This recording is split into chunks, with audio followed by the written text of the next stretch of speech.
ലോകശക്തിയെന്ന് അഹങ്കരിക്കുന്ന അമേരിക്കയുടെ സൈനിക ഗർവിനേറ്റ് കനത്ത പ്രഹരമാണ് കഴിഞ്ഞ ദിവസങ്ങളിൽ ഇറാന്റെ മണ്ണിൽ ദൃശ്യമായത്.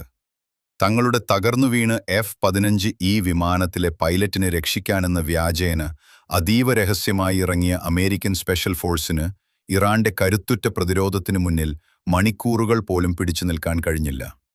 പൈലറ്റിനെ രക്ഷിച്ചു എന്ന് അമേരിക്കൻ പ്രസിഡന്റ് അവകാശപ്പെടുമ്പോഴും അതിനായി അവർക്ക് നൽകേണ്ടി വന്ന വില എത്ര വലുതാണെന്ന് ലോകം കണ്ടു.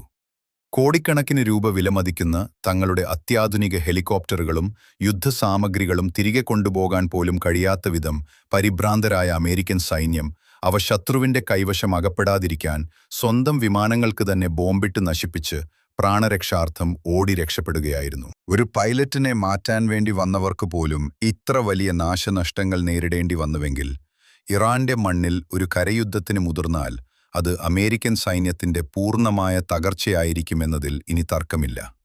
അത്യാധുനിക ആയുധങ്ങളുമായി വന്നാലും ഇറാന്റെ പോരാട്ട വീര്യത്തിനു മുന്നിൽ അമേരിക്ക വെറും നിസ്സാരമാണെന്ന് ഈ പരാജയം ഒരിക്കൽ കൂടി തെളിയിച്ചിരിക്കുകയാണ്. വഴിതെറ്റി വന്നാൽ വഴിമുട്ടിപ്പോകുമെന്ന് ഇറാന്റെ മണ്ണ് അധിനിവേശക്കാർക്ക് നൽകുന്ന കൃത്യമായ താക്കീതാണിത്.